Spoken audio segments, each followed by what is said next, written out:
17, 20 da amostra, em geral, é esse número mesmo. Tá certo. Porque tem alguns que estão no ensino médio, né, que eles vão assistir depois no contraturno, né? Tá bom? Tudo bem. Então, vamos fazer a abertura, eu queria começar agradecendo, em especial, porque você é uma profissional exemplar, né, Obrigada. que faz a diferença aqui no Vale do Jequitinhonha, no alto, no médio e no baixo também, e a gente está precisando, né, de pessoas que possam inspirar as outras a tentar almejar um futuro digno, né, que você consiga dar um retorno para a sociedade, que a gente, de certa forma, tá em falta, né? A gente precisa de pessoas que valorizem o outro, né, e que tenham empatia e que tentem fazer a diferença nessa sociedade que a gente vive, que está bem complicada, em especial nesse período pandêmico, né? Que as violências, né, estão mais veladas, as pessoas saem menos para a rua, as crianças estão indo menos para a escola, e a gente sabe que depois vai vir, né, o resultado desse isolamento, Sim. que você fica isolado com o agressor, né? Então, eu queria agradecer muito, dizer que a Amostra de Profissões é uma ação que ela promove a ideia, né, a interação de estudantes e profissionais atuantes aí do mercado de trabalho. Ela não é uma amostra exclusiva para professores da universidade, é também aberta a discentes, inclusive teremos discentes na próxima amostra, que vão apresentar o PET de odonto. Queria agradecer, queria que você falasse um pouquinho da sua formação e depois explicasse um pouco como é que as áreas do direito e falasse também da sua atuação como delegada, que eu acho que é uma atuação importante, né, e de destaque aí na nossa sociedade, tá bom? Muito obrigada, vou passar a palavra para você. Obrigada, Tá Kíria. bom dia a todos. Obrigada, Lé, pelas palavras. Nós nos conhecemos da universidade, somos parceiras, né, em alguns projetos, já participamos de alguns eventos juntas, e para mim é um prazer falar sempre que eu volto ao Colégio Diamantinense, ao Colégio Tiradentes, também, assim, né, pegando a ideia do pré-vestibular, é um retorno à minha casa, porque eu sou ex-aluna. Estudei aqui em Diamantina, eu sou diamantinense, estudei no Colégio Tiradentes a maior parte da minha vida, e depois estudei no Colégio Diamantinense.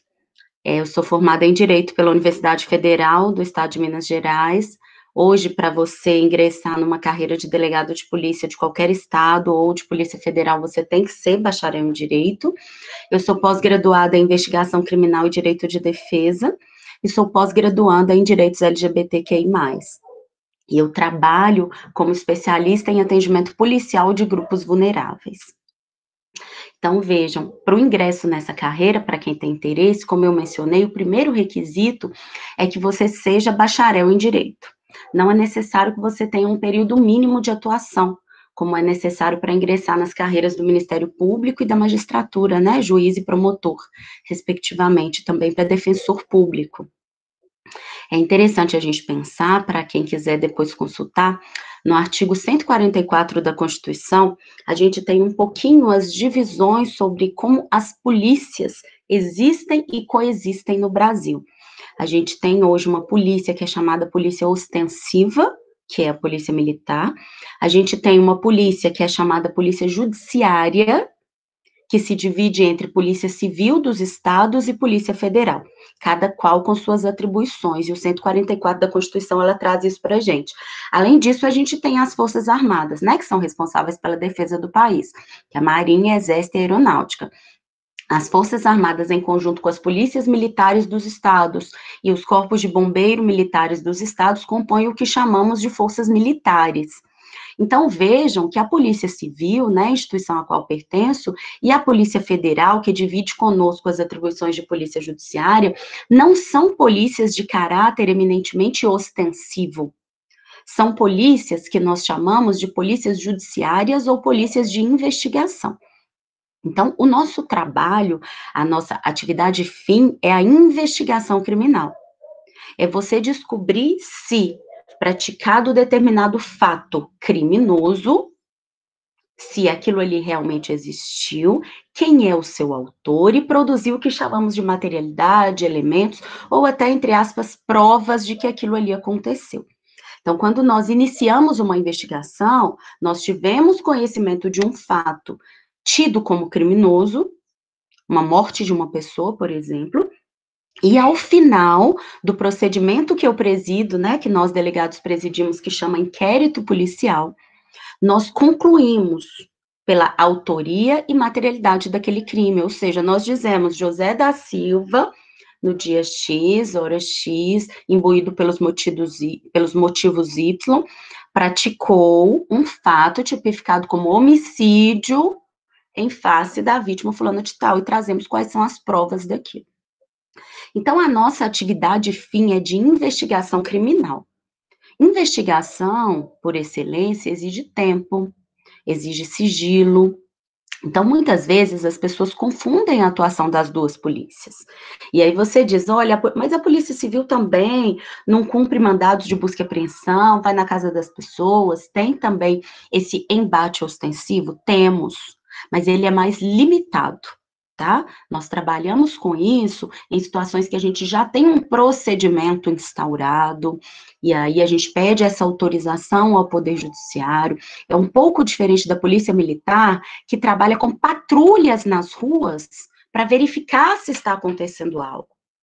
Inclusive, eu digo isso porque, mesmo em situações de violência doméstica e familiar contra a mulher, se a violência é aguda, ou seja, está acontecendo agora, a instituição que deve ser acionada é a Polícia Militar. Você tem que ligar o 190, que permite ligações, mesmo sem crédito, de telefone público, quando usávamos telefone público, e que vai ter ali várias guarnições na rua para verificar qual está mais próxima do local dos fatos e ir até esse local. Então, a primeira distinção que eu quero fazer aqui é essa distinção de atribuições. Quem tem o sonho de trabalhar, né, em uma polícia que seja mais direcionada ao embate na rua, por assim dizer, ao controle público de situações, né, a esse dia a dia de patrulhamento, é a Polícia Militar, não é a Polícia Civil. Como eu disse, a Polícia Civil realiza também ações nesse sentido, é capacitada para isso, mas nós trabalhamos com algo do tipo ostensivo quando já em curso um procedimento sobre isso e de caráter específico, não no sentido de passar pelas ruas, fiscalizar, verificar o que está acontecendo, tá? São situações excepcionais. Essa não é a nossa atividade fim. Então, na nossa atividade fim, nós tomamos conhecimento de um fato tido como criminoso, normalmente por intermédio da própria Polícia Militar. Todas as ocorrências que a Polícia Militar registra, ela tem por destinatária a Polícia Civil. E hoje, em Minas Gerais, isso é feito de forma totalmente online, por meio de dois sistemas, um chamado CIDES e o outro chamado PCNet, que é da Polícia Civil. Então, antigamente, gente, não é tão antigamente assim, não. Até 2007, ainda registrávamos ocorrência à mão. Imagino que nenhum de vocês teve oportunidade de ver uma ocorrência dessa, mas eu ainda trabalho com alguns procedimentos que tem uma ocorrência lá preenchida a caneta pelo policial militar e nos entregava essa ocorrência com essa folha, né? Hoje não, hoje a gente preenche tudo online e isso é encaminhado para a Polícia Civil também de modo online. Aí um policial civil dá recibo online nessa ocorrência, a partir daí a responsabilidade daquele fato passa da Polícia Militar para a Polícia Civil. Ali, o delegado realiza um despacho naquele documento, transformando ele em procedimento e determinando quais diligências devem ser tomadas. Por exemplo, colher declarações da vítima, diligenciar para verificar se há informações sobre quem é o autor, se há testemunhas. Então, a nossa função, ela funciona inicialmente desse modo. E aí, quando eu falei aqui de 2007, eu percebi que faltou trazer para vocês dados da minha formação que digam respeito a uma cronologia, né? Mas só para vocês entenderem, eu me formei em 2001, e em 2002 eu já ingressei na universidade, na UFMG. E eu me formei no meio de 2007. Estou na Polícia Civil desde 2013. Então, desde quando entrei, a gente já trabalhava com um sistema todo online, como eu mencionei para vocês. Então, vejam, o nosso trabalho é um trabalho de investigação, propriamente dito. E esse trabalho, durante a maior parte do tempo, ele funciona sigilosamente dentro das delegacias, tá? A gente costuma dizer que esse nosso trabalho externo, que muitas vezes as pessoas veem apenas o trabalho externo, né? Ah, entrou na casa de alguém, apreendeu o celular, prendeu um indivíduo, ele é normalmente, pelo menos o meio do nosso procedimento. Se não é o meio, é o final do procedimento. Então, como eu falei, a gente não realiza essas condutas todos os dias e também não em relação a todos os inquéritos ou procedimentos que temos. Eu vou até trazer alguns exemplos aqui para vocês reais e recentes, para vocês entenderem de atuação. Outra coisa que eu gostaria de dizer, a gente tem por objetivo, e isso para mim hoje não deveria ser mais só um objetivo, isso já deveria ser a realidade, de tentar modificar a visão e o estereótipo policial que vem da ditadura militar, né? Vem de modo muito justo, porque sabemos tudo o que aconteceu naquela época, sabemos o que faz um poder policial ilimitado, assim como qualquer poder dentro de um Estado que seja ilimitado. Então, desde a Constituição de 88, nós temos as nossas funções completamente limitadas, não só pela Constituição Federal, como por diversas outras legislações, como a Lei de Abuso de Autoridade, que foi inclusive modificada no ano passado e tornou essas condutas ainda mais graves. Hoje, na nossa formação, nós temos uma formação intensa de direitos humanos, o que é muito justo e muito correto, porque as pessoas precisam entender, e quando eu digo as pessoas, estou falando de policiais, inclusive, que a nossa atuação é para garantia de direitos, não é para violação deles. Em um Estado democrático de direito, a gente não pode trabalhar com uma polícia que é mais violadora do que os próprios indivíduos que ela quer prender por serem violadores. Não há justificativa para isso. Então, a gente precisa trabalhar hoje em um contexto, tanto que presido uma delegacia que trabalha com grupos vulneráveis, que trabalha com minorias, a gente precisa perceber hoje o contexto de uma atuação policial que tenha dentre os seus fundamentos, a percepção sobre machismo, sobre racismo, sobre desigualdade social e sobre o que a atuação policial durante vários anos, inclusive posteriormente à edição da Constituição de 88, traz de consequência na vida dessas minorias. Então, hoje a gente exige isso de uma atuação policial que se diz garantidora dentro de um Estado democrático de direito. É a atuação que eu preservo, é a atuação que eu faço e é a atuação que eu indico para quaisquer policiais ou quaisquer pessoas que trabalhem comigo. Hoje, na delegacia, nós recebemos em média, o que aumentou durante a pandemia, vou falar sobre isso também, pelo menos 2 a 3 mulheres fazendo requerimento de medida protetiva. O que é isso?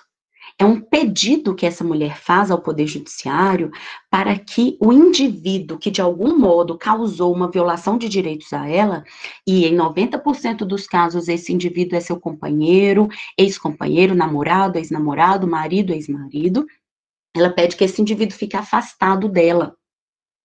Não é o delegado de polícia quem concede medidas protetivas. Inclusive, a gente tem alguns projetos de lei no Congresso referentes a isso, porque entendemos que somos nós o órgão que está aberto 24 horas e o primeiro órgão que a mulher procura numa situação de violência. Temos falado muito sobre isso, até no sentido de dizer que não era isso o ideal, não era isso o pensado pela Lei Maria da Penha, tá? O pensado era que tivéssemos uma instituição multidisciplinar de atendimento, como a Casa da Mulher Brasileira, que foi criada em 2013, mas que infelizmente hoje existe em 3 ou 4 capitais só, que teria a presença policial lá dentro, mas também psicólogo, assistente social, abrigo, tudo envolvido. Temos isso em pouquíssimos lugares no país, então isso seria o ideal. Não trabalhamos no ideal, né? Trabalhamos no que temos. E precisamos trabalhar em relação ao melhor com o que temos. E o que temos hoje no Brasil inteiro são instituições policiais carentes de recursos, carentes de pessoal, mas que estão de portas abertas para receber essas mulheres vítimas de violência. Então, somos a primeira instituição que essas mulheres procuram. E muitas vezes a única instituição que está aberta 24 horas para recebê-la. E aí, por isso, como ela nos procura, entendemos que seria justo e muito mais protetivo para ela, que nós pudéssemos conceder a ela medida protetiva assim que ela sai da delegacia. Mas não é isso que acontece, tá? O que nós fazemos hoje é um requerimento ao Poder Judiciário, e aí o juiz decide sobre a medida protetiva. E aí ela recebe na sua casa, levado pelo oficial de justiça, uma comunicação dizendo, olha, o juiz te concedeu as seguintes medidas. Esse mesmo oficial de justiça leva essa decisão também para o indivíduo dito agressor. A partir desse momento que os dois assinaram lá a ter ciência dessa decisão judicial, se ele se aproximar dela, ele será preso.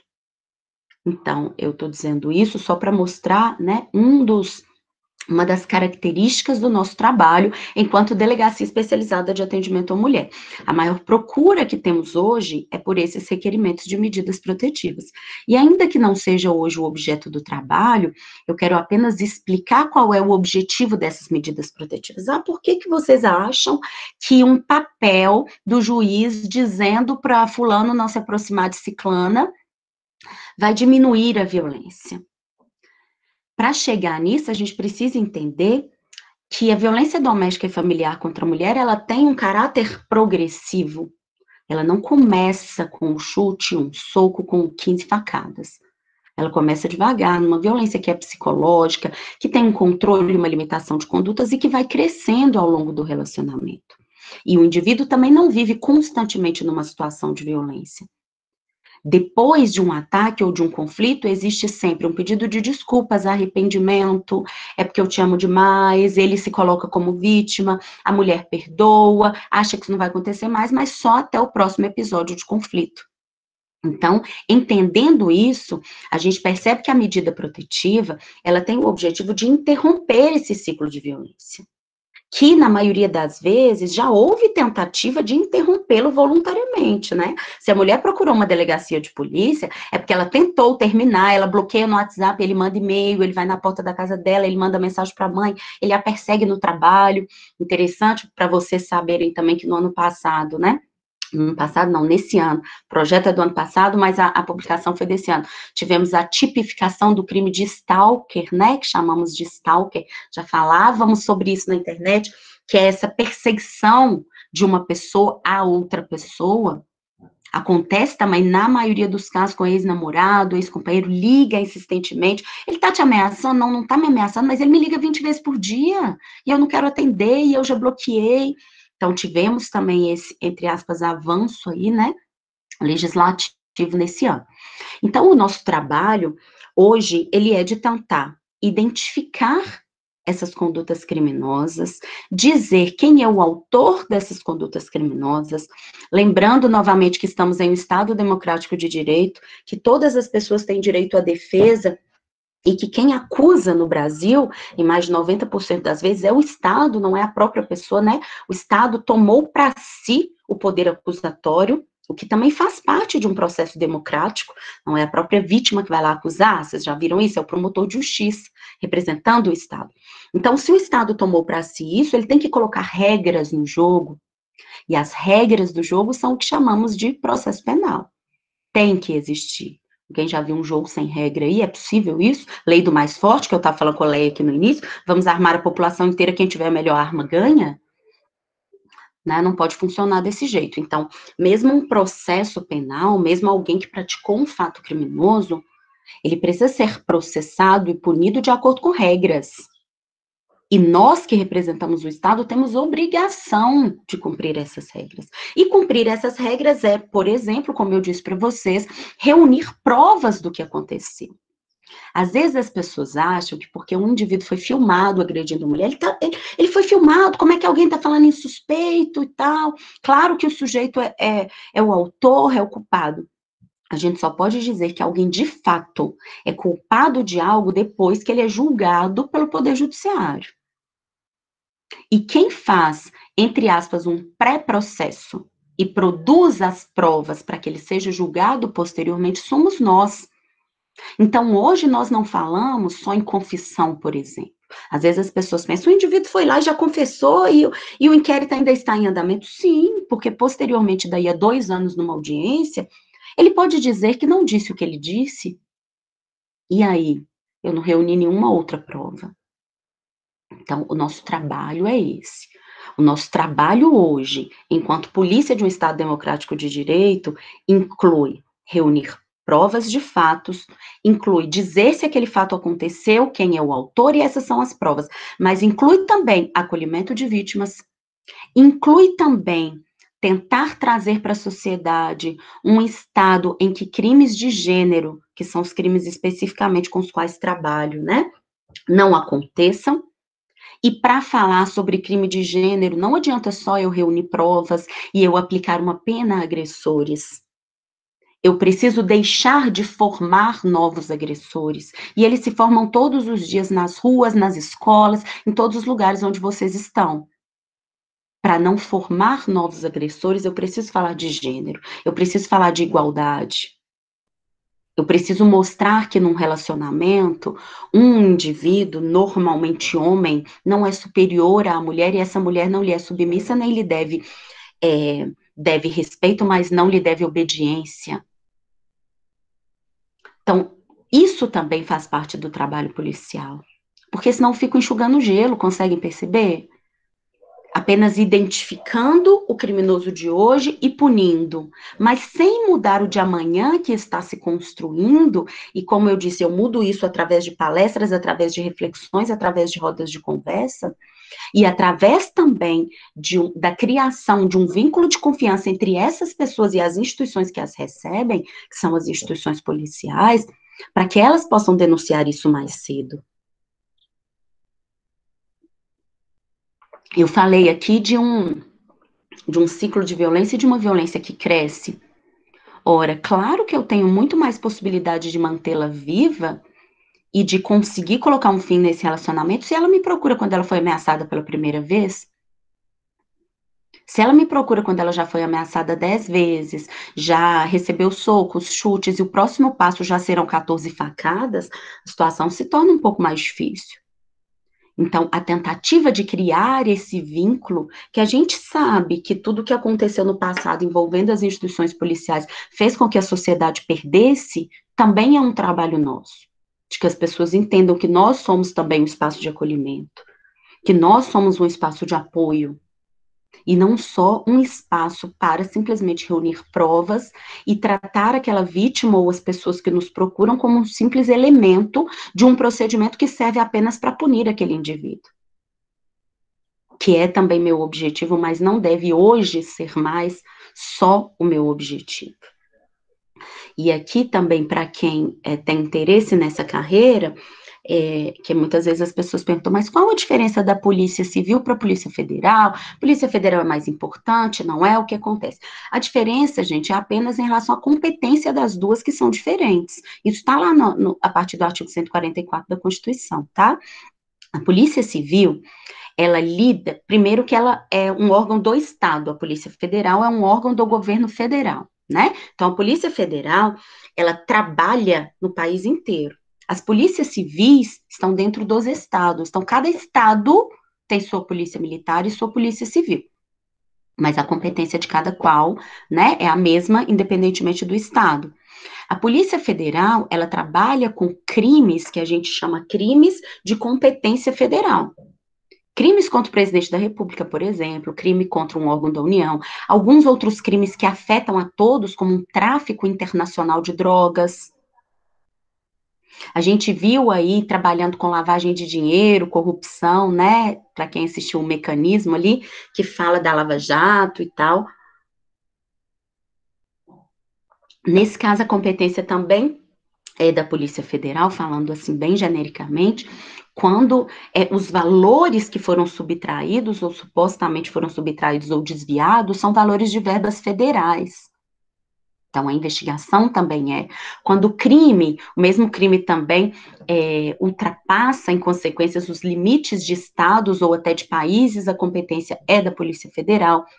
Então, como eu falei, a Polícia Federal e a Polícia Civil, elas têm, em tese, a mesma responsabilidade de apurar crimes, juntar provas e descobrir quem é o autor. A diferença são os crimes com os quais a Polícia Civil lida e os crimes com os quais a Polícia Federal lida. O que muda também a competência é quando vira um processo, né? Os crimes que a Polícia Federal apura vão para a Justiça Federal, serão julgados lá por um juiz federal. Os crimes que a Polícia Civil apura serão julgados pela Justiça Estadual, como temos aqui em Diamantina no Fórum. Reparem que aqui nós não temos Justiça Federal. Diamantina pertence à Justiça Federal hoje da subseção de Sete Lagoas. Porque os crimes federais, eles são em número inferior. Então, criminalmente, a gente tem menos processos, né? Falando bem genericamente. Porque a grande maioria dos crimes do nosso dia a dia são apurados pela Polícia Civil. Certo? Uma outra questão que eu acho importante ser dita também, que é outra com a qual trabalho, diz respeito à investigação de crimes contra a dignidade sexual. Então, hoje nós trabalhamos com crimes, e são os mais diversos, né? Até 2007, mais ou menos, a gente trabalhava apenas com estupro, atentado violento ao pudor. Hoje nós temos diversos outros crimes contra a dignidade sexual, e isso, especialmente para nós mulheres que somos mais de 90% das vítimas desse tipo de crime, é muito importante. E aí falei para vocês que ia falar, né, de um caso real. Nós tivemos na semana retrasada em uma operação, e aí já é nessas situações em que há uma visibilidade do trabalho da Polícia Civil, como eu mencionei, de uma situação de pedofilia, de um indivíduo que era acusado de ter praticado estupro de vulnerável em face de algumas meninas, crianças do distrito de Diamantina, e nós fomos até a casa dele não só para prendê-lo, mas também para apreender bens, como celular, computador, para verificar se ele tinha fotos, mídias, vídeos de pornografia infantil, que é o que costuma acontecer com autores desse crime. Então, a gente tem aí o que a gente chama, né, entre aspas, tá, vulgarmente de pedofilia. A gente não tem um crime que chama pedofilia. A pedofilia, na verdade, ela tem um outro conceito que não é jurídico, né? Mas a gente fala pedofilia, a maioria das pessoas fala isso. Mas os crimes ali seriam o crime de estupro de vulnerável e o crime de manutenção de mídias ou imagens pornográficas de criança e adolescente em equipamentos eletrônicos. Então, hoje, só de você ter no celular uma foto que seja de uma criança ou adolescente em situação pornográfica, isso já é um crime, mesmo que você não conheça essa pessoa. Então, muitas vezes, até para quem tem uma sexualidade saudável, isso parece loucura, mas infelizmente é muito comum essa troca de imagens de mulheres, principalmente, em situação pornográfica, meninas de 9 anos de idade, 11, 12 anos de idade. E só de você ter num equipamento eletrônico essa imagem armazenada, você já está praticando um crime. Se além disso foi você que tirou aquela foto expondo essa menina, é outro crime ainda. Mas só para vocês entenderem que como é que funcionou o nosso trabalho nesse caso. A gente teve notícia desse fato, a gente ouviu as vítimas, a gente instaurou um procedimento, a gente reuniu provas e só depois fomos até o local para prender o indivíduo e aí nessa operação que é algo mais visualizado do que o trabalho interno de inteligência que é feito durante todo o tempo. Do mesmo modo, em relação à violência doméstica e familiar contra a mulher, a gente tem hoje muitas situações que a gente chama de descumprimento de medidas protetivas, que são situações em que a mulher pede medida protetiva, né, essa medida que eu falei para vocês de afastamento, o indivíduo recebe uma decisão judicial dizendo, não entre em contato com ela, senão você vai ser preso. E aí o indivíduo começa a mandar áudio dizendo, vou te matar, não tem polícia, não tem juiz, não tem ninguém, vai fazer nada comigo. Enfim, é uma situação também em que a gente se desloca para prendê-lo. E aí existe essa visibilidade que a maioria das pessoas às vezes só vê, né, quando há essa nossa atuação externa. Então, o nosso trabalho hoje, ele é basicamente esse, é um trabalho de investigação, é um trabalho de apuração de crimes, mas é um trabalho que deve o tempo todo garantir e respeitar direitos fundamentais. E ainda para quem trabalha com vítimas de crimes que atingem minorias, como é o meu caso, né, a gente ainda tem que realizar o trabalho de acolhimento dessas vítimas, de reflexão sobre que sociedade estamos criando, né, por que essa sociedade segue repetindo condutas e seguimos matando mulheres todos os dias. Hoje no Brasil, lembrando que esses dados ainda são subestimados, porque existe uma cifra invisível muito grande, nós temos um estupro a cada 9 minutos, temos 3 feminicídios por dia, então é uma violência que segue crescendo. E a gente se pergunta, desde 1988 a gente tem a maior lei do país dizendo que somos homens e mulheres são iguais em direitos e obrigações. Por que só as mulheres morrem no ambiente doméstico? Enquanto policiais, eu creio que é nosso dever também fazer essa reflexão. E também pensar no impacto do meu trabalho, não só de punir esse indivíduo, como eu disse anteriormente, mas de refletir socialmente para que o filho desse indivíduo não se torne ele amanhã. Para que os colegas de escola dele, que também vivem nessa mesma sociedade machista que exclui mulheres o tempo todo, ainda que de modo velado, que foi mencionado pela Leia aqui no início, para que eles também não façam isso no dia de amanhã e não encontre ratificação social, que é o que acontece hoje em dia. Então, eu creio que o nosso trabalho vai além de produzir provas para conseguir punir alguém. Ele é também de reflexão, ele é também de prevenção de novos delitos, porque senão a gente não vai conseguir um resultado.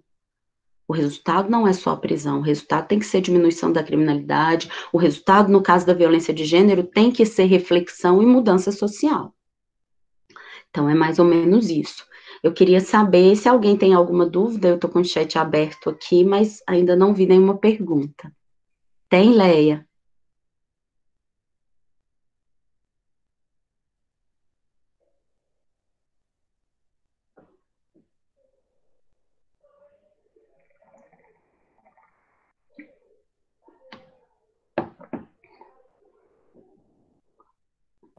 Eu vou agora pelo celular, porque o meu microfone do computador resolveu não funcionar. Estão me ouvindo bem? Eu estou ouvindo, Leia. Então, vamos esperar as perguntas. Mandem perguntas, dúvidas aí, gente. Eles tinham me pedido para ouvir alguém que tivesse a formação de bacharel em direito, e depois pensar nas possibilidades que foi isso bem assim que você trouxe, né? Que é a questão que o bacharel em direito ele não precisa ter OAB para assumir algumas determinadas funções, como no caso de defensor público, delegado de Tá. polícia. Não, defensor precisa. Eu tenho OAB, assim, também é algo que eu não falei, né? Mas eu não posso advogar enquanto eu estiver na função de delegada. Então, vou falar um pouco sobre isso. O direito, ele tem muitas áreas de atuação. Eu sempre gostei do direito penal, né? O direito que eu trabalho, que é antigamente chamado de direito criminal, mas hoje voltado para a pena, por isso chama direito penal, e de processo penal, que eu expliquei para vocês mais ou menos aqui como as regras do jogo. Então, é a área com a qual eu mais me identifico. Mas o direito, ele tem inúmeras possibilidades. A gente pode trabalhar com direito de família, por exemplo, muitos advogados trabalham, que está dentro de um ramo chamado direito civil, e aí você vai trabalhar com separação de hoje só divórcio, né? Com divórcio, guarda de filhos, etc, etc. Então, hoje, para você advogar, você precisa se submeter ao exame da OAB, aprovado, né? Você será um advogado cadastrado, e aí você pode abrir o seu escritório e advogar. Posso advogar em todas as áreas que eu quiser, tanto em direito empresarial, por exemplo, trabalhando para grandes empresas, quanto em divórcio e guarda de filhos? Poder, você pode, não há impedimento para isso. Eu não tenho que ter uma capacitação específica para cada área, como acontece com uma residência em medicina, por exemplo. Só que a especialização, ela é cada vez maior em todos os ramos hoje, né, de qualquer área profissional. Então, eu entendo que é muito difícil que você consiga atuar bem em todas as áreas. O ideal é que, enquanto advogado, se for esse o desejo, que você se especialize.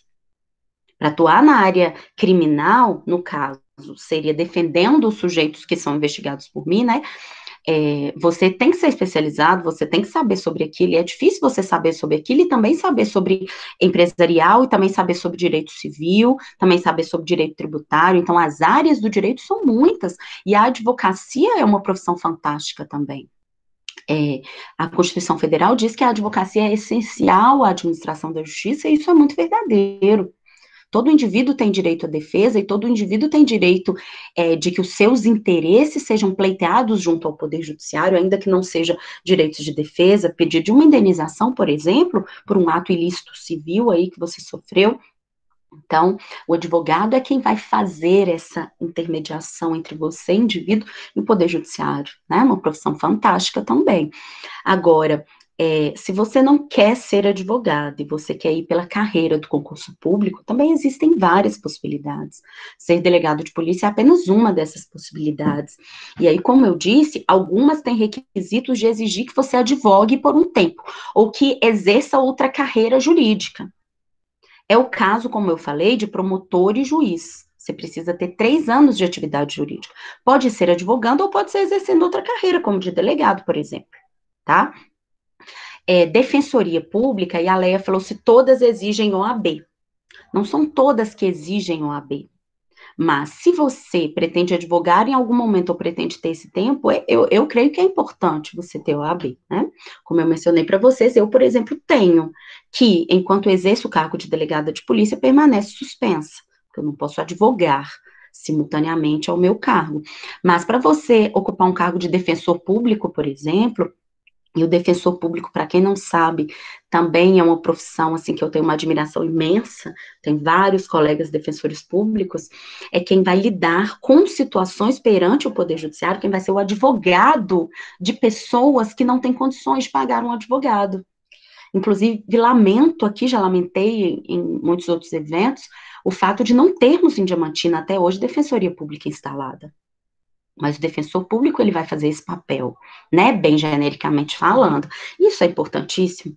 Você tem o papel também do que nós chamamos de procuradorias públicas ou advocacias, que é você, também através de concurso público, você trabalha em autarquias como o INSS, a universidade, a própria Universidade Federal, e você trabalha ali, enquanto profissional do direito, defendendo os interesses daquela instituição. Para isso também exige concurso público, né? É o chamado procurador federal hoje, o advogado da União. Então, dentro do direito, você tem várias possibilidades, como eu falei. Acho que o interessante é você perceber com qual ramo você se identifica mais, por mais que as pessoas hoje tenham uma visão muito financeira das atividades profissionais, eu digo por mim que a satisfação profissional é imprescindível. Você trabalhar com o que você gosta, com o que te faz se sentir vivo e apaixonado é muito diferente. Eu hoje penso, né, apesar das inúmeras dificuldades que enfrento no trabalho policial, eu penso como deve ser você levantar todos os dias, creio que a Leia também, que é apaixonada pelo que faz, deve pensar nisso, levantar todos os dias e ir trabalhar em algo que não gosta. Eu passo muito mais tempo no meu trabalho do que em casa, eu passo muito mais tempo lidando com isso, pensando nisso, tentando resolver questões, como eu disse para vocês, inclusive fora do ambiente policial, do que em casa. Então, eu acho que para vocês que estão escolhendo uma profissão, é imprescindível pensar no que de fato faz você se sentir vivo, sabe? No que você acredita. Eu tenho uma dificuldade de trabalhar com o que não acredito.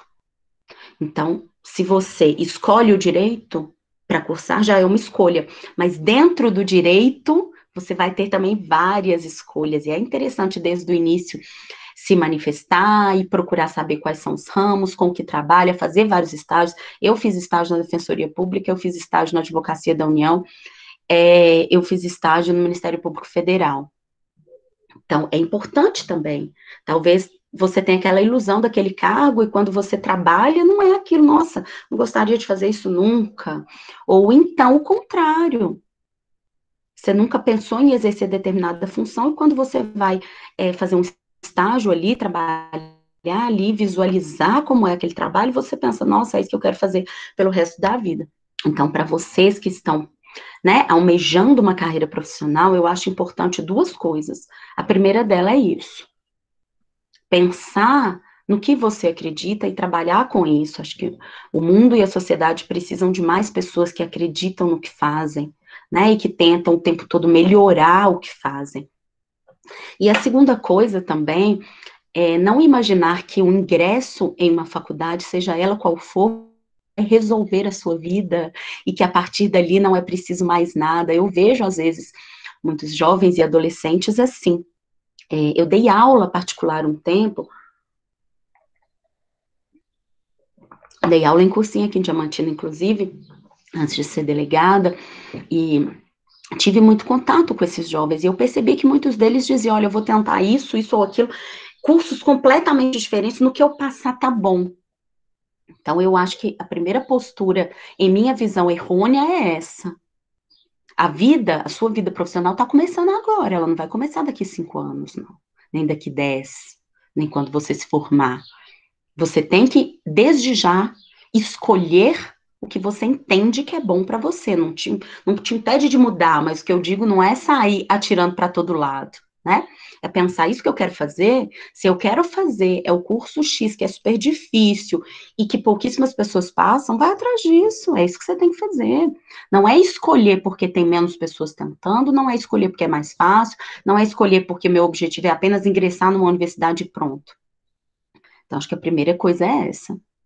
E depois que ingressar, se dedicar, e principalmente em relação ao direito, que é a experiência que eu tenho, né? Tem muitas áreas de atuação. Então, comece desde cedo a perceber essa área que eu gosto. Então, eu vou procurar profissionais dessa área para ver se, de fato, a teoria está correspondendo à prática ou não. Acho que um pouco, se pudesse falar um pouco de segredo, assim, né? De uma realização profissional, acho que seria isso. Começar a falar desde já, e o direito te dá todas essas possibilidades. Talvez você fala, nossa, não queria ser polícia jamais, então não vou fazer direito. Não é isso. Tem muitas outras áreas, tem a área, hoje eu tenho uma colega de turma, né? De faculdade que é especialista em direito digital, uma área fantástica, também exige muita especialização. Tem um colega que é embaixador, que é outra possibilidade, né? Não sei se alguém que almeja esse cargo de embaixador, viaja o mundo, trabalha, né? Bem genericamente, de novo, representando aí não o governo, mas o Estado brasileiro, exige também, assim, muita capacidade, muita competência, muito estudo. É um concurso chamado Instituto Rio Branco, né, que pertencem a esse instituto. Então, enfim, são muitas possibilidades. Acho que se é isso que você quer fazer, você tem de fato que correr atrás, ler muito, porque tudo é leitura, leitura é vida, né, gente? Mas para o direito, além de vida, a leitura tem que fazer parte do seu dia a dia. Então, é você pensar em todas essas áreas e no que você se conecta mais, no que diz mais respeito a você, ao que você acredita, ao que você quer ser e principalmente ao que você quer mudar. Porque na sociedade que a gente vive, eu acho que ninguém trabalha para manter as coisas como estão. A gente trabalha para mudar as coisas. Mais alguma dúvida, Leia? Ai, tô achando eles tão quietinhos, o que está acontecendo? Eu Eles também. geralmente não, eles não põem. Essa intimidação foi causada por mim, não, né, Leia? Foi causada Não, por você, então. eu vou ser sincera, eu sou meio chatilda, eles já sabem, eu tenho minhas cricas. Eu acho que você falou exatamente isso. É, a gente, eu falo para eles que eu gosto do princípio do inacabamento do Paulo Freire, que nós somos seres inacabados, a gente vai morrer inacabado, ninguém nunca está pronto. Você se forma, você está habilitado para atuar numa determinada área, você tem que se aprofundar. O direito mesmo é uma área que anualmente se atualizam, estão em constantes mudanças, as leis mudam constantemente no Brasil. O advogado é uma pessoa que tem que estar super antenada, integrada às coisas que acontecem tanto no mundo jurídico quanto no mundo social, porque tem as pressões sociais que acabam indo e fazendo as alterações, né? De certa forma, a gente fazendo pressão social, a gente consegue, sim, a gente vê a Lei Maria da Penha também surgiu dessa pressão social, digo, no nosso caso, que somos as mais afetadas, né, com relação à questão da violência doméstica e de gênero, e eu estou achando que eles estão muito silenciosos. Ainda mais eu, que chega no meu ouvido tanta coisa. Eu estou esperando aí. Vamos lá, gente, se posicionar, fazer as perguntas. Podem ser com relação à questão, às dúvidas do direito, mas também essas carreiras aí que são fundamentais, que estão atreladas à base, que é o bacharelado em direito. A Samara, é Samara, né? Tá perguntando ali, já teve algum caso em que o agressor não aceitou de forma alguma a separação do relacionamento? Sim. Todos os casos que terminam em feminicídio, Samara, significa isso. Agora, eu quero também dizer que as pessoas, até influenciadas pela mídia, têm uma falsa ideia de que a medida protetiva não resolve, né? Ah, mas a mulher estava dentro do salão de beleza, tinha medida protetiva e morreu. É triste, né? A gente sente muito e a gente sabe que a nossa atuação e a própria Lei Maria da Penha ainda tem várias coisas que precisam ser modificadas, mas na maior parte das vezes ela precisa apenas ser aplicada em sua integralidade, que ela ainda não é.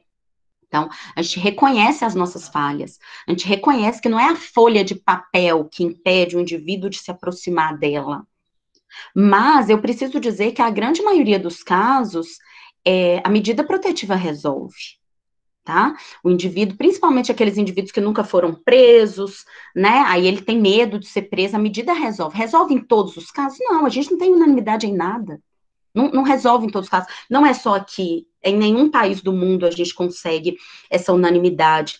Claro, como eu disse, temos falhas, muitas falhas. Falhas, às vezes, no que se refere à intimação dele, que ele foge, não é intimado, depois fala que não soube da medida. Falhas em relação à proteção dela, que muitas vezes pede apoio, seja policial, seja de polícia civil, polícia militar, o que for, ou entende que vai a um órgão público, as próprias delegacias, muitas vezes, entende que não teve um tratamento que lhe foi acolhedor e desiste de providências. Então, reconheço todas as nossas falhas, sabe? Mas digo que, apesar delas e tentando melhorá-las, né, a gente não vai ter algo efetivo em 100% nunca. Mas a medida protetiva, ela é efetiva na maioria das vezes. E aí, quando você me pergunta que o indivíduo não aceitou de jeito nenhum o término do relacionamento, ele não aceitou. Às vezes, o indivíduo é preso uma, duas vezes por descumprimento de medida, e aí, quando sai da cadeia, vai atrás dela de novo. Infelizmente, em algumas situações, ainda consegue ceifar a vida dela. É exatamente essa situação, não aceitou de jeito nenhum o fim do relacionamento, tá? A gente tem, igual eu expliquei para vocês, alguns episódios iniciais, que são episódios assim, recebeu a medida, aí ele fica desesperado, né, e liga para ela, ou manda mensagem. Que é isso que você fez contra mim, etc, etc, porque a culpa é dela, né, na verdade, não é dele. É isso que eles pensam. E aí, às vezes, com um acionamento policial, com prisão ou não, o indivíduo já cai em si. Mas alguns nem a prisão resolve. Nem a prisão resolve. O indivíduo continua dizendo que vai continuar atrás dessa mulher, que não admite ela ter terminado com ele, etc, etc. E ainda vê, tipo assim, a enxerga como um objeto de sua posse, né? Que ninguém mais poderá ter. E aí, por isso, é melhor que ela morra do que eles permaneçam separados. Então, é justamente esse caso, e infelizmente são vários casos.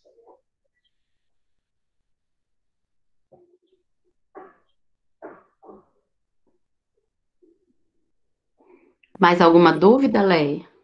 Então, meninas, Alguém te mandou no privado aí? aqui, Kíria, eu queria, aproveitando, eu vou falar porque eu acho que é importante, tem a ver com as questões que a gente está discutindo aqui, que são, assim, aquelas situações em que a violência, ela é psicológica, né? Ela é emocional, ela tem a ver com a questão emocional, né? Diminuição da autoestima da pessoa, né? Da pessoa se ver como inferior com relação ao parceiro, até mesmo um familiar, ali a gente sabe que às vezes acontece. E aí, por exemplo, nessas situações, é possível procurar a delegacia da mulher?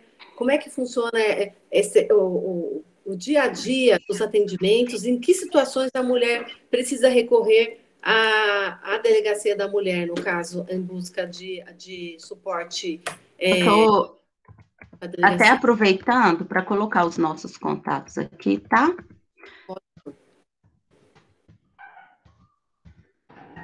Ah, lá.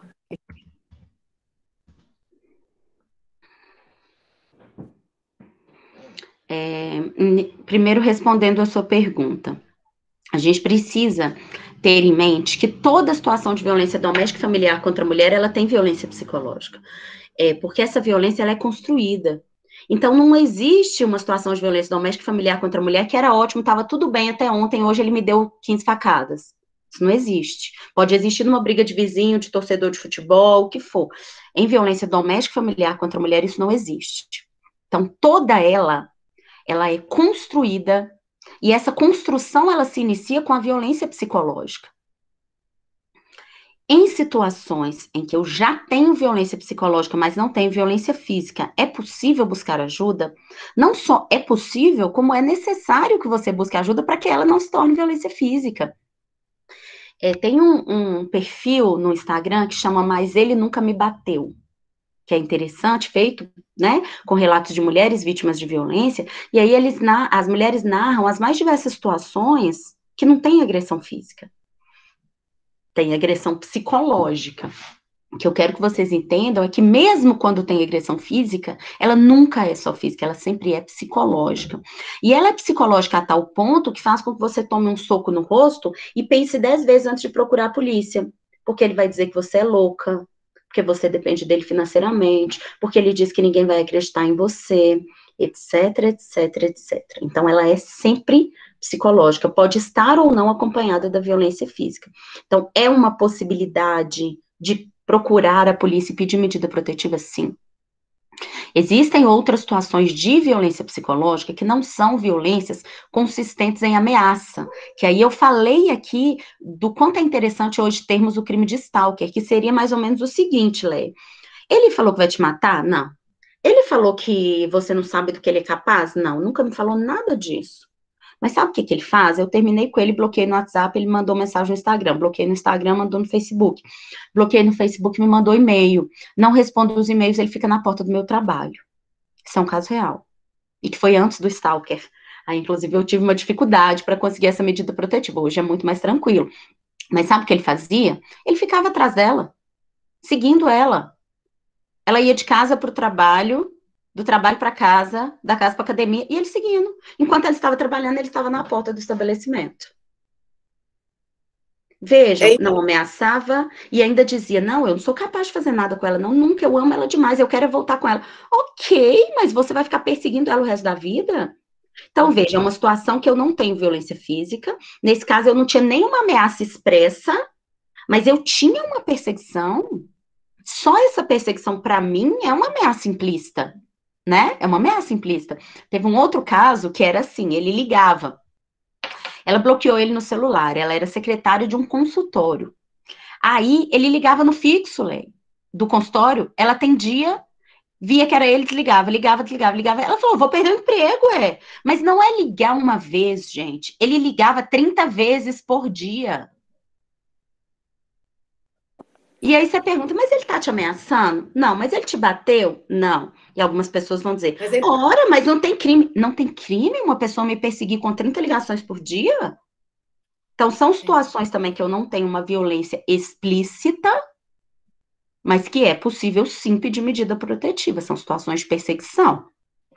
A Mari perguntou ali: como vocês agem diante de um serial killer, por exemplo? É feito pela Polícia Civil mesmo, a averiguação e tudo mais? Veja, serial killer são situações excepcionais, né? Em relação aos crimes que eu trabalho, por exemplo, eu trabalho com homens comuns, com os chamados aí socialmente, né?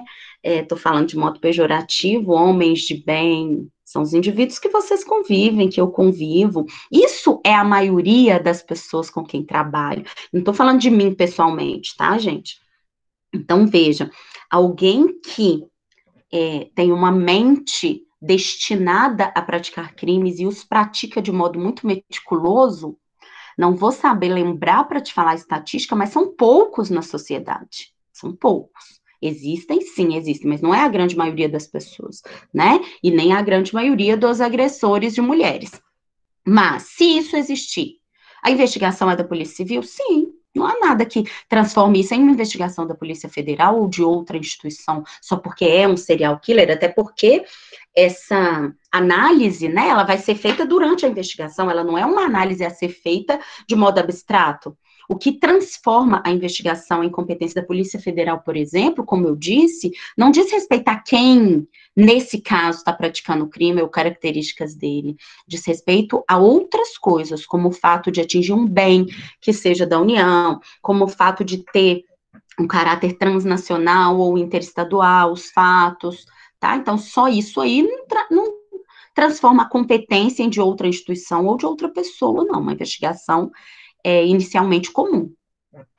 A Camila está perguntando, queria saber um pouco mais sobre quando você só faz direito para seguir em outras áreas, por exemplo. Para seguir em outras áreas, você está falando na área do direito, Camila? Se for, tem várias possibilidades, como eu mencionei aqui, a advocacia, eu falei de advocacia de direito de família, a gente tem a advocacia de direito tributário, que é super especializada também, tributo, gente, para quem não sabe, né, tributo é o gênero, e a gente tem como espécies imposto, contribuição social e tal, que as pessoas chamam genericamente de imposto, tributo. Então, por exemplo, você pode trabalhar para grandes empresas, especificamente no que se refere à análise, né, e questão de análise jurídica dos tributos que ela paga, ou outras possibilidades, trabalhar como próprio analista tributário do Estado, que também é um concurso público. Então, aí você teria, ainda na área do direito, para a advocacia, você poderia trabalhar também com a advocacia criminal, que seria defesa de indivíduos acusados de prática de crimes. Então, são mesmo assim, muitas possibilidades. Falei agora sobre direito digital, que está super em voga, né? Que você pode trabalhar tanto tendo escritório próprio, quanto trabalhando em empresas, próprio direito empresarial, que eu falei aqui também. Tivemos também no ano passado uma nova legislação de licitação, uma nova legislação de falência, então existem advogados que trabalham especificamente com empresas que estão em falência ou recuperação judicial, tem todas essas possibilidades. Se você tiver alguma dúvida específica ou de alguma área específica, aí você pode completar a sua pergunta aí, por favor.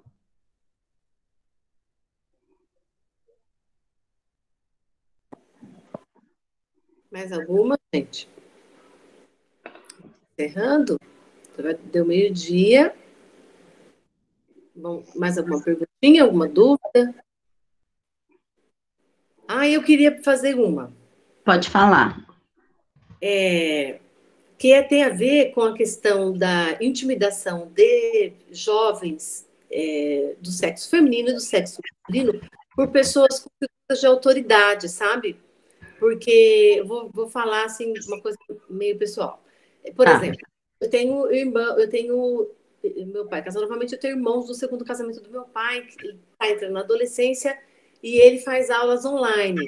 Então, com a criação dos grupos de WhatsApp, onde essas crianças, nessa faixa etária aí, né, da adolescência, até 12 anos incompletos, até os 18 anos, estão envolvidos mais nesse grupo, sabe?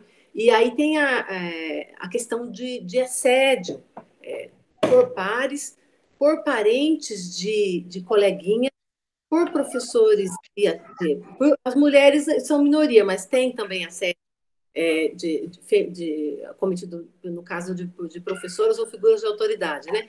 Eu queria me conhece um pouquinho, porque eu tenho a impressão, Kíria, que com a pandemia, dado que eu fico preocupada, porque eu estou aqui, ele está a 1.000 quilômetros de distância, e a minha irmãzinha tem 6 anos, então eu fico falando com a esposa do meu pai.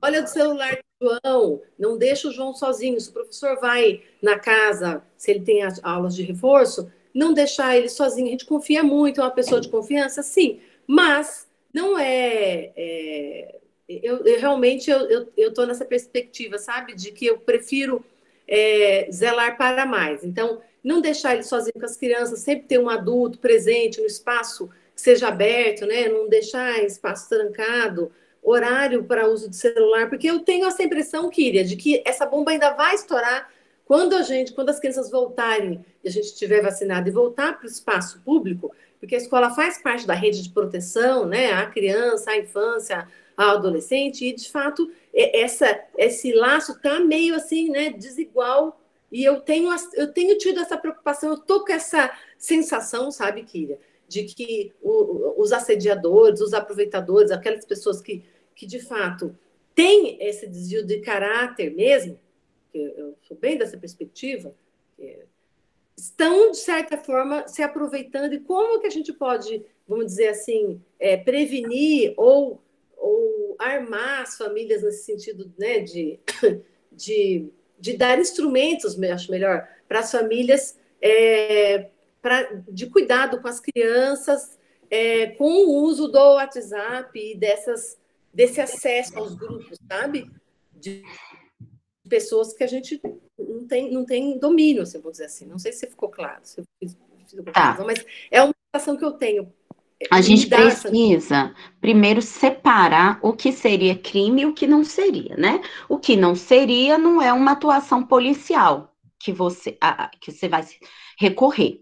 Então, por exemplo, quando você fala de assédio, se o assédio é sexual, o que seria assédio sexual? Por exemplo, tivemos aqui também situações dessas.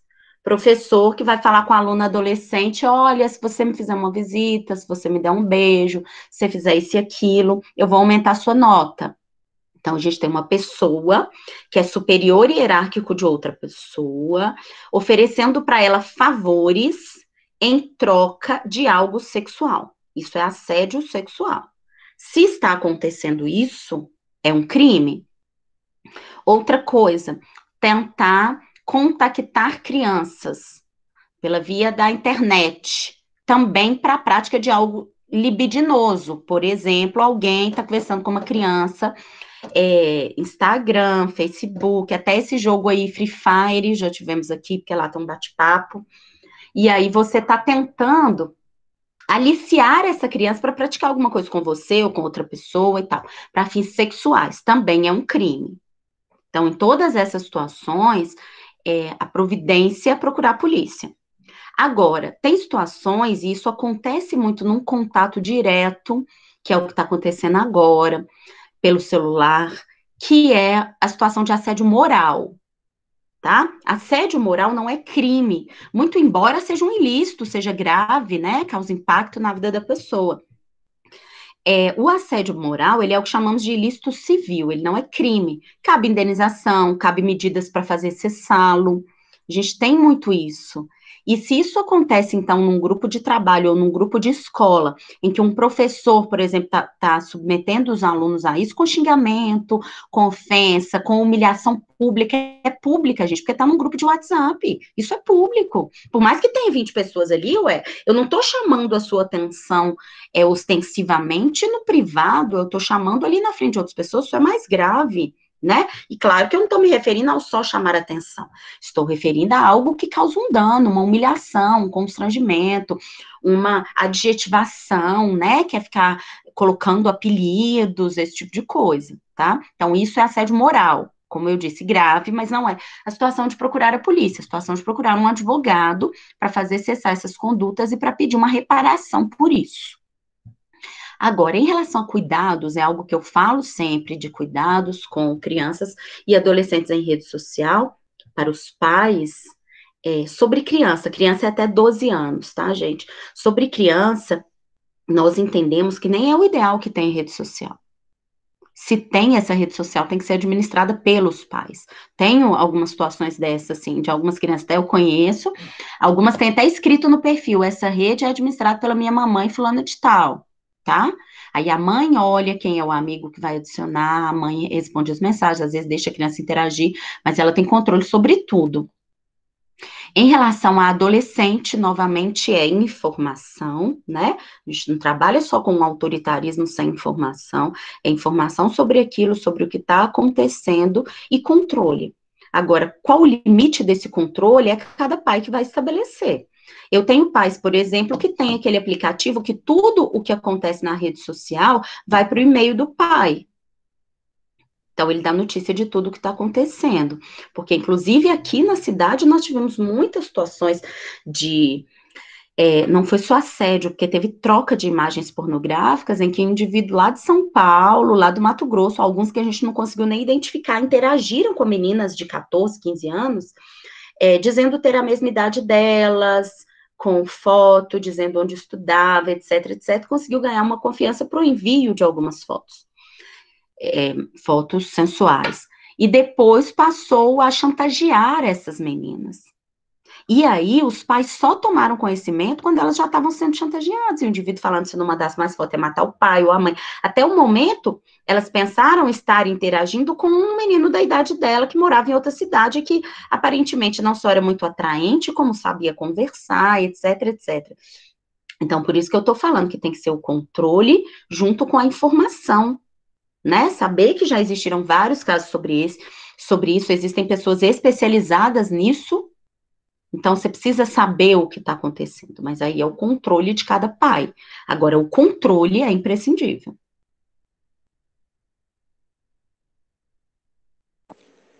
Muito obrigada. Mais alguma pergunta, gente? A gente vai finalizando. Mais alguma perguntinha?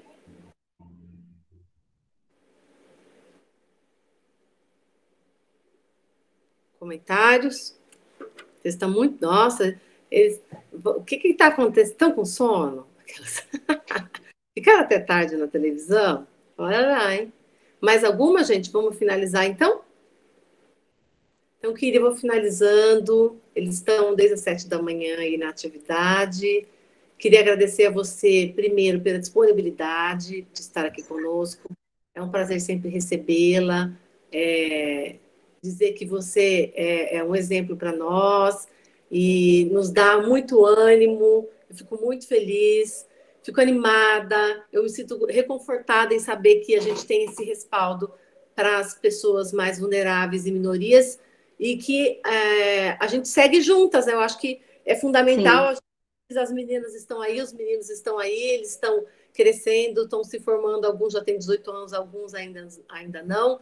E eu acho que é fundamental saber que a gente tem uma rede de suporte quando a gente precisa aqui na cidade, né, em todo o Vale de Jequitinhonha, e que não é preciso sofrer sozinho, que acho que é possível pedir ajuda, né? Quer que seja uma pessoa que se não tiver um familiar, um amigo, um professor, uma professora, ou até mesmo pelas redes sociais, né? Hoje a gente está vendo que o acesso está crescendo, acho que a gente pode usar a rede social a nosso favor também, né? Então, eu queria muito agradecer, dizer que foi um prazer recebê-la e que essa palestra ela estará disponível no YouTube do Preparatório. Agradecer muito a sua presença e agradecer também a disponibilidade, que eu sei que você é muito culpada, eu segui você, eu vi que eu não sou stalker, mas eu te sigo nas redes sociais e vi que você faz plantões de 24 e roda esse vale todo. Queria deixar nosso agradecimento público aqui, enquanto membro da sociedade e moradora de Diamantina há 12 anos, que tive meus filhos e crio eles aqui. E eu sei que você faz a diferença, eu sei que já precisamos muito de você e sempre você está disponível. Queria muito agradecer imensamente, de todo o meu coração aqui, por todos nós aqui, estudantes e professores do Diamantinense, do preparatório. Muito obrigada, viu?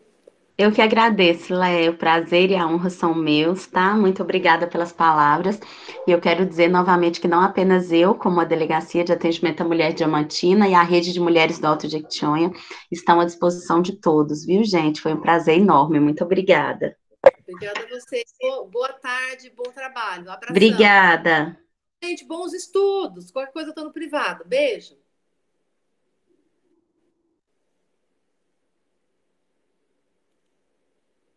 Ah, foi muito legal, gente. Beijo. Vocês estavam muito caladinhos. Beijo, beijo.